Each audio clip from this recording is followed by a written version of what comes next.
भी व्यर्थ नहीं होता। वज्र की बहुत बड़ी महिमा है। एक बार गरुण जी को भी वज्र चलाया था देवराज इंद्र ने। जब अमृत लेने के लिए गरुड़ जी गए, अपनी माँ विनता को कद्रु की दासता से मुक्त करने के लिए जब वो गए थे वहाँ, तो अमृत नहीं दे रहे थे देवता। युद्ध हुआ तो युद्ध में देवराज इंद्र ने वज्र का प्रयोग किया। अब गरुड़ तो साक्षात भगवान के वाहन हैं, उनको तो सारे वरदान प्राप्त हो चुके हैं कि तुम्हें किसी भी वज्र से कुछ होने वाला नहीं है, इसलिए उनको होने वाला तो नहीं था कुछ। पर वज्र का सम्मान करने के लिए, क्योंकि वज्र भगवान की ही विभूति है, उस सम्मान के लिए उन्होंने अपना एक थोड़ा सा पंख कटवा दिया था। तो ये भगवान की विभूति धेनु नामस्मि कामधुक्। जितनी भी धेनु हैं, गायें हैं, गोमाताएं हैं, उन गोमाताओं में भगवान कामधेनु हैं। भगवान कहते हैं धेनु नाम अस्मि कामधुक्। समस्त कामनाओं को दुहने वाली गौ माताओं में मैं कामधेनु हूँ। गौ माता की विशेष महिमा है और निश्चित रूप से भारत का भाग्य अब जागृत होने वाला है।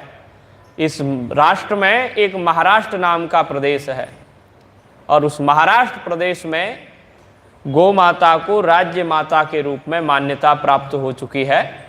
तो ये अत्यंत सुखद एक संदेश है।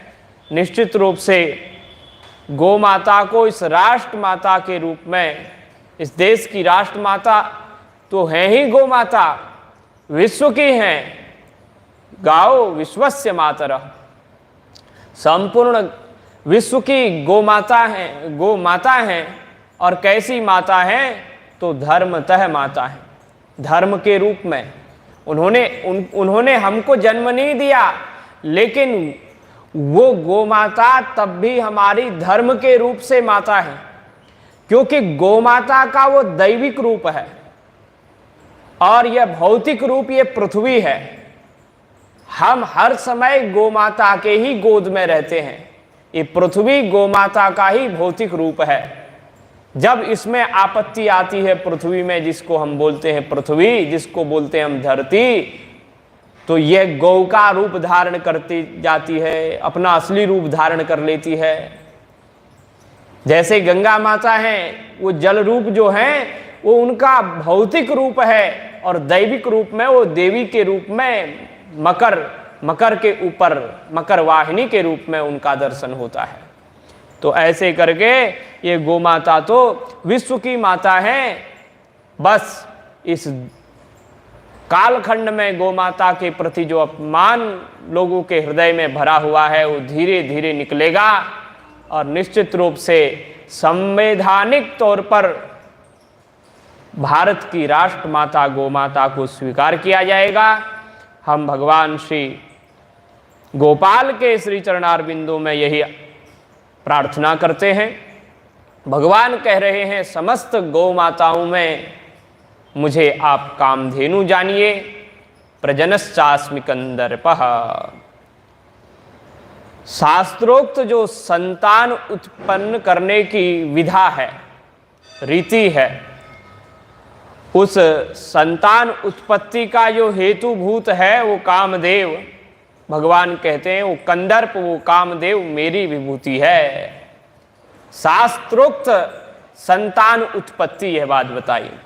प्रजनश्चास्मि कंदर्पः सर्पाणामस्मि वासुकिः। और जितने सर्प हैं उन सर्पों में भगवान वासुकी नाम के सर्प हैं। बोलो राधे राधे। सर्पाणामस्मि वासुकिः। भगवान कह रहे हैं सभी सर्पों में वासुकी नाम का सर्प मैं ही हूँ। अनंतश्चास्मि नागानाम। जितने नाग हैं, सर्पों की भी जातियां होती हैं। जैसे सर्पाणाम अस्मि वासुकी ही कह दिया, सर्पों में तो मैं वासुकी नाम का सर्प हूँ। तो सर्प अलग हैं और नाग अलग हैं, इनकी भी जातियां होती